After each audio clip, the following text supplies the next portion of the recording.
Қызылорда өңірінде соңғы 2 жылда халықтың табысының көлемі төмендеп кеткен. Мәселен, 2019 жылда халықтың нақты қаржылық табысы алдыңғы жылмен салыстырғанда 109,4% болса, 2020 жыл өсу динамикасы біршама төмендеп 103,8% құраған.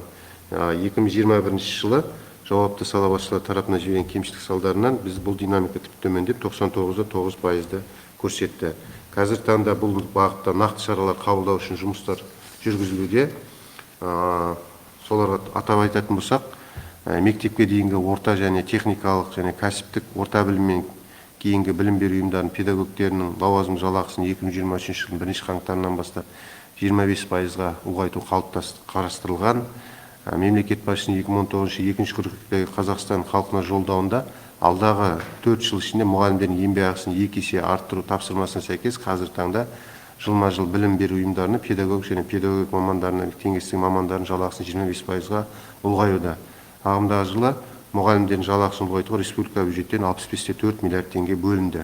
Қазір таңда әлеуметтік қамсыздандыру, спорт және мәдениет саласының мамандарының еңбекақысын жоғарылату үшін республика бюджеттен 4,3 миллиард теңге бөлінді.